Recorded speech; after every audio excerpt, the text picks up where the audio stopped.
Media మిత్రులకు అందరికీ కూడా నమస్కారం. పెద్దలు కమలాకర్ గారు, మరి పెద్దలు శ్రీనివాస్ గౌడ్ గారు, సోదరి సత్యవతి రాథోడ్ గారు, నా సహచర శాసనసభ్యులు లక్ష్మణరెడ్డి గారు, వివేక్ గారు, ముఠా గోపాల్ గారు, ఈరోజు ముఖ్యమంత్రి గారికి రాజకీయ గద్దెనెక్కే అవకాశం లభిస్తే మరి దాన్ని కేవలం కక్ష సాధింపు కోసం ఉపయోగించుకుంటున్న సంగతి స్పష్టమవుతుంది. కేసీఆర్ గారి కుటుంబాన్ని ఏ విధంగా అబాసుపాలు చేయాలి, కక్ష కట్టి వాళ్ళని జైలుకి పంపాలని చెప్పి అనేక ప్రయత్నాలు చేసుకుంటూ అన్నింటిలో విఫలమైపోతుంటే కొత్త నాటకానికి తెరదీసిండ్రు. ఎందుకు కేసీఆర్ గారికి నోటీసులు ఇస్తారు? దశాబ్దాల పాటు కాళేశ్వరం నుంచి వృధాగా పోయి సముద్రంలో కలుస్తున్న నీళ్ళని మళ్లించి తెలంగాణని సస్యశ్యామలం చేసేందుకు కేసీఆర్ గారికి నోటీసులు ఇస్తారా?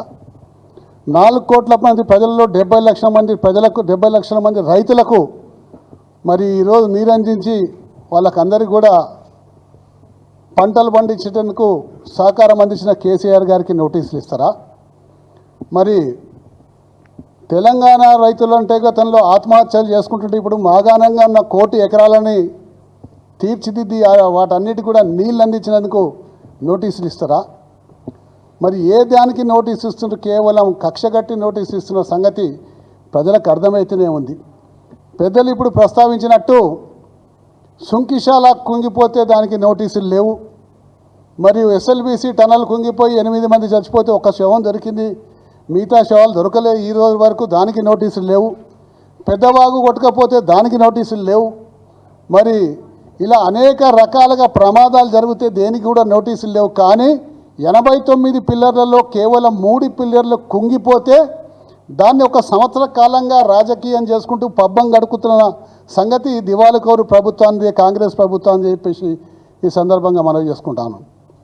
మరి అవి కూలిపోలే, కేవలం కుంగిపోయినాయి, నీళ్లు నింపితే కూలిపోతాయని చెప్పేసి అందులో చేరే నీరునంది కూడా క్రిందికి వృధాగా వదిలిపెట్టి దాదాపు తెలంగాణను మొత్తం కూడా గత సంవత్సర కాలంగా ఎండబెడుతున్న ఘనత కాంగ్రెస్ పార్టీదని చెప్పేసి కూడా ఈరోజు ప్రజలందరూ కూడా అనుకుంటున్నారు. కాబట్టి ప్రజలే దీనికి సరైన బుద్ధి చెప్తారు. ఇటువంటి దివాళికోర ఆలోచనల్ని, ఇటువంటి కేసీఆర్ గారి మీద పగబట్టే ఆలోచనల్ని మానుకో అని చెప్పేసి కూడా నేను ఈ కాంగ్రెస్ ప్రభుత్వానికి హితవు చెప్తా ఉన్నాను. కాంగ్రెస్ ప్రభుత్వం అనేక రకాలుగా ప్రయత్నాలు చేస్తుంది.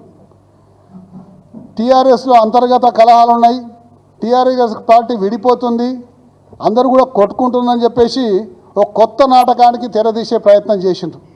అందరు కలిసికట్టుగా సంయుక్తంగా పత్రికా ప్రకటన పెట్టి మేమందరం కూడా ఐకమత్యంగా ఉన్నాము, మా బలం ఇదని చెప్పాను. ఎవరికే దానికి పులి స్టాప్ పెట్టి ఇలా నోటీసులు ఇచ్చే కార్యక్రమాన్ని మొదలుపెట్టిండ్రు. అంటే ఈ విధంగా టీఆర్ఎస్ పార్టీని అస్థిరితం చేద్దామని చెప్పి ప్రయత్నం చేస్తే అది మీ యొక్క దివాళి కోరికలకు నిదర్శనం అని చెప్పేసి సందర్భంగా మనవి చేసుకుంటూ, కేసీఆర్ గారు తెచ్చిన తెలంగాణని సస్యశ్యామలంగా ఏ విధంగా చేయాలన్న ఆలోచనతోటి ఇలా తెలంగాణ రాష్ట్రంలో పంజాబ్ తర్వాత అత్యధిక ధాన్య దిగుబడి మన రాష్ట్రంలోనే చెప్పేసి ఆ కృషి అంతా కూడా కేసీఆర్ గారిది అని చెప్పి సందర్భంగా మనవి చేసుకుంటూ ఇటువంటి ఆలోచనలు మానుకోవాలని చెప్పేసి ఈ ప్రభుత్వాన్ని కోరుతా ఉన్నాను.